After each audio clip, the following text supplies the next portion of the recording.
Graça e paz, igreja. Nós queremos mais uma vez saudar aos nossos irmãos com a graça e a paz do Senhor Jesus, desejando que nesta quarta-feira, mais uma vez, o Senhor esteja falando conosco por meio da exposição da sua palavra. Nós que temos estudado nos cultos doutrinários das quartas-feiras, o texto de Atos dos Apóstolos, e hoje, dando continuidade, irmãos, nós vamos então fechar aqui o capítulo de número 16, começando do versículo 19 até o versículo de número 40.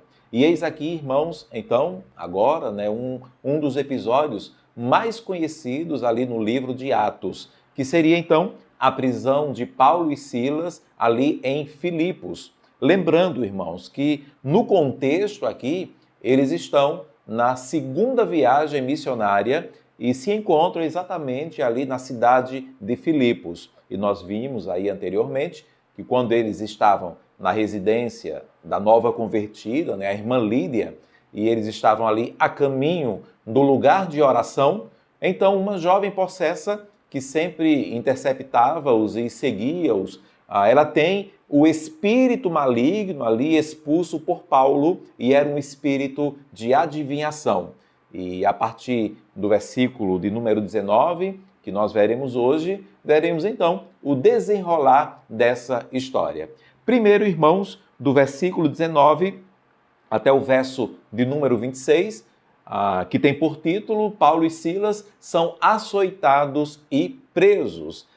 Provavelmente, Lucas e Timóteo também estivessem juntos aqui, nesse contexto.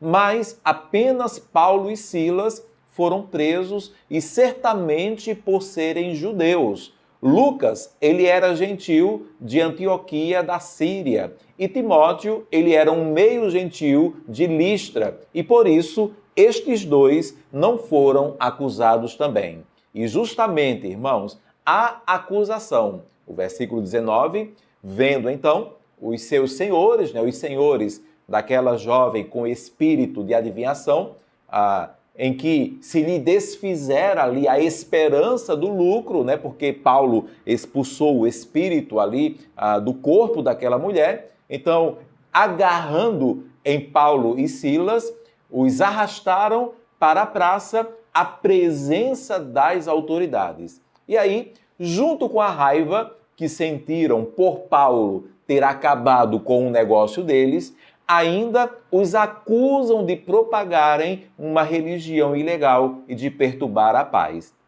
O verso 20 e o verso 21. E, levando-os aos pretores, disseram: estes homens, sendo judeus, perturbam a nossa cidade, propagando costumes que não podemos receber nem praticar, porque somos romanos. Do verso 22 até o verso 24, é relatada toda a terrível violência imposta contra eles dois. Diz o texto bíblico que os deixaram nus ali em praça pública, açoitaram-nos com varas e os lançaram ali no cárcere, com a seguinte recomendação de que o carcereiro os guardasse com toda segurança. E aqui, irmãos, implica então que eles sofreram bastante. Eles foram levados ali ao cárcere interior e tiveram os pés presos no tronco. O que há, irmãos, aí na história, uma significação de que provavelmente eles foram postos ali de ponta cabeça, Então, muito sofrimento, muita dor, muito incômodo, certamente muitas cãibras, muitas chagas abertas, muitos vergalhões expostos e no momento de tanta dor, Paulo e Silas, eles resolvem fazer algo. O versículo 25 diz que por volta ali da meia-noite, Paulo e Silas oravam e cantavam louvores a Deus e os demais companheiros de prisão escutavam. E num dia tão improvável e complicado como esse, Deus então agiu de forma sobrenatural. O versículo 26, de repente, sobreveio tamanho terremoto que sacudiu os alicerces da prisão, abriram-se todas as portas e soltaram-se ali as cadeias de todos. E segue então o desenrolar do texto. Agora, irmãos, do versículo de número 27 até o versículo de número 34, que tem por título a conversão do carcereiro. O versículo 27, irmãos, já inicia dando a um certo protagonismo a um improvável personagem aqui do texto. A personagem esse que, se Paulo e Silas não fossem presos, jamais seria citado ou notado. E que personagem é esse? O carcereiro da prisão. Eis um homem aí, irmãos, que não passava de uma sombra na sociedade. Um homem imperceptível e de pouquíssima importância, que vivia, irmãos, ali nos guetos da prisão, insalubre, fria, escura e rodeada ali de violência e de dor. Diz o versículo 27 que o carcereiro, ele despertou do sono e, vendo abertas as portas do cárcere, puxando ali da sua espada, ia suicidar-se, supondo que os presos tivessem fugido. Diante da constatação de uma possível fuga em massa, então o carcereiro, ele escolhe tirar a própria vida. Afinal, irmãos, aí ele seria passível, de grande punição se os prisioneiros fugissem. Assim o foi para os guardas que vigiavam a Pedro quando este estava preso e foi liberto também da prisão. Atos 12, 19, diz que Herodes, tendo-o procurado e não o achando, submetendo as sentinelas a inquérito, ordenou que fossem justiçadas. E aquele homem então sabia que ele também pagaria ali um preço alto. Mas Deus tinha um plano para a vida desse homem. E Paulo e Silas só chegariam até ele se fossem presos naquela prisão. E Paulo, missionário por excelência e pescador de homens por profissão, ele entendeu prontamente como Deus aproveitaria a oportunidade. E entendeu também o agir do Senhor. O versículo 28, mas Paulo, ele bradou em alta voz: não te faças nenhum mal, que todos aqui estamos. Obviamente, irmãos, que o carcereiro, ele não podia acreditar no que os seus olhos viam, Todos estavam ali, mesmo que todas as portas tenham se abertos daquele cárcere, e ele ficou ali extasiado, porque todos permaneceram ali, ninguém havia fugido. E ele então faz a clássica e maravilhosa pergunta no versículo 30. Depois, trazendo-os para fora, ele disse: Senhores, que devo fazer para que seja salvo? E eles, no caso Paulo e Silas, lhe deram a clássica e maravilhosa resposta. O versículo 31, responderam-lhe: crê no Senhor Jesus e serás salvo, tu e tua casa. E o bloco então finaliza revelando que o carcereiro os levou até a sua casa e foi pregado o evangelho de salvação a toda a sua família. E naquela mesma noite, as mãos que feriram agora acalentavam. As mãos que abriram chagas agora lavavam os vergalhões. E todos ali foram batizados. E finaliza então o versículo 34 de forma surreal. Bem contrário, irmãos, ao início daquele dia. Está escrito que então, levando-os para a sua própria casa, lhes pôs a mesa e com todos os seus manifestava grande alegria por terem crido em Deus. Amém. E no desenrolar, então, no último bloco, o terceiro bloco, irmãos, do versículo de número 35 até o versículo de número 40, que tem por título Paulo e Silas livres da prisão, como deveria ser, irmãos. Paulo e Silas, eles voltaram para a prisão. Eles passaram ali a madrugada fora, na casa do carcereiro, mas ao amanhecer eles estavam de volta na prisão. Certamente, irmãos, para não prejudicar o carcereiro, que agora era um irmão em Cristo, E logo cedo, diz a palavra do Senhor, oficiais de justiça, eles chegam à prisão com a ordem de pôr Paulo e Silas em liberdade. Afinal, irmãos, o recado, ele já havia sido passado, Então eles foram ali libertar então a Paulo e a Silas. Não sabia eles que ao invés de calarem a pregação do evangelho, naquela madrugada ela havia ressoado como nunca.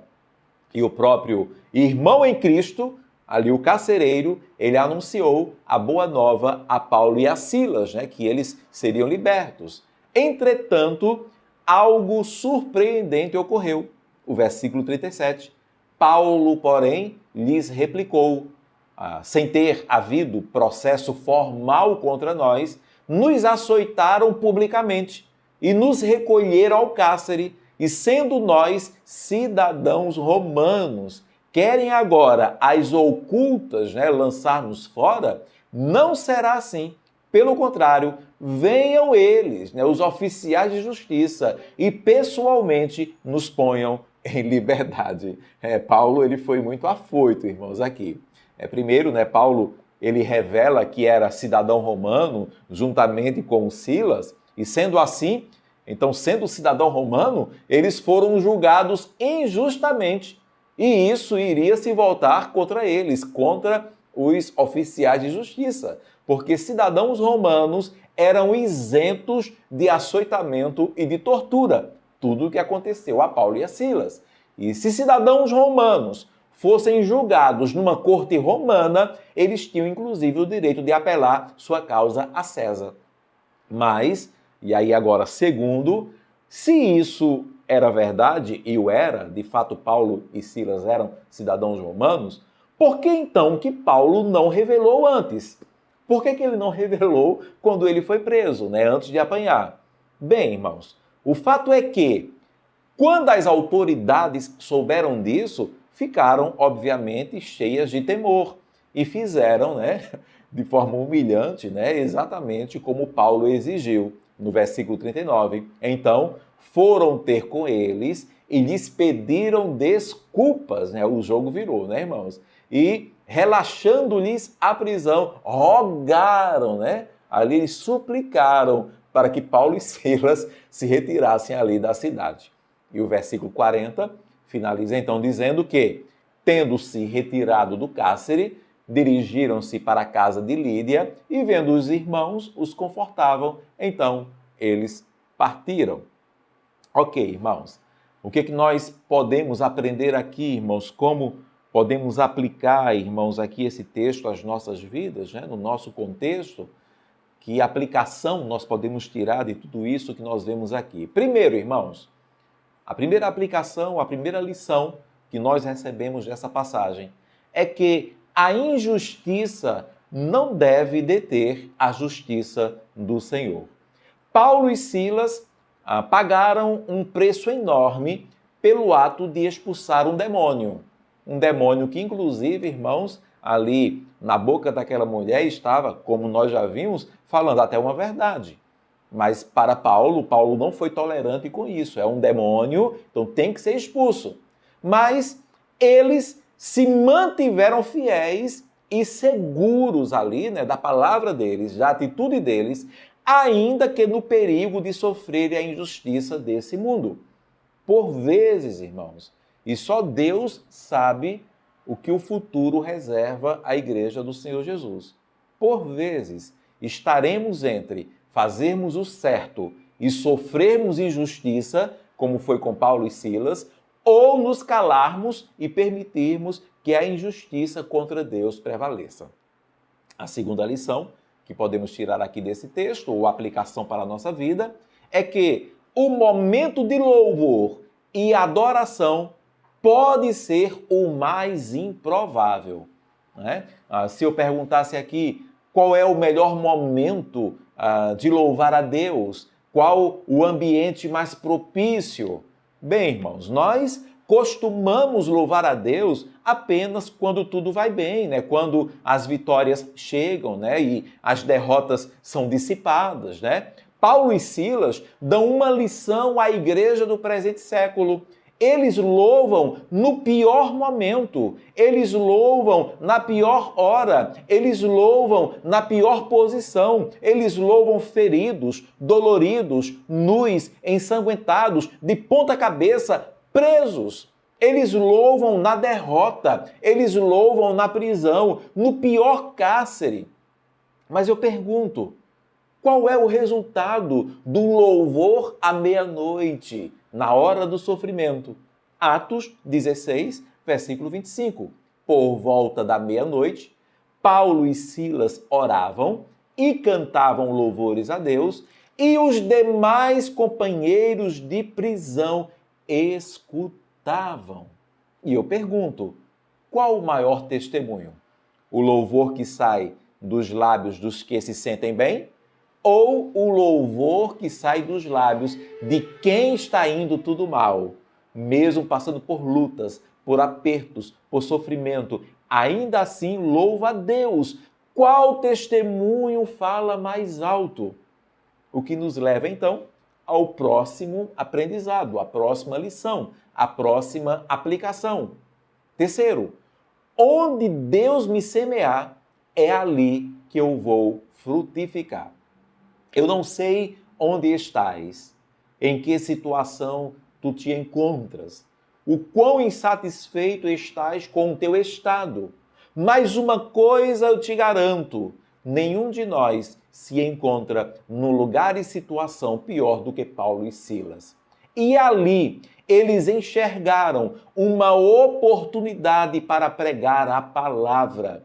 E aí, onde estás, podes ter a mesma oportunidade. Pergunte-se, será que Deus, ele não te colocou nesse lugar ou nesse estado porque é aí que ele quer te usar?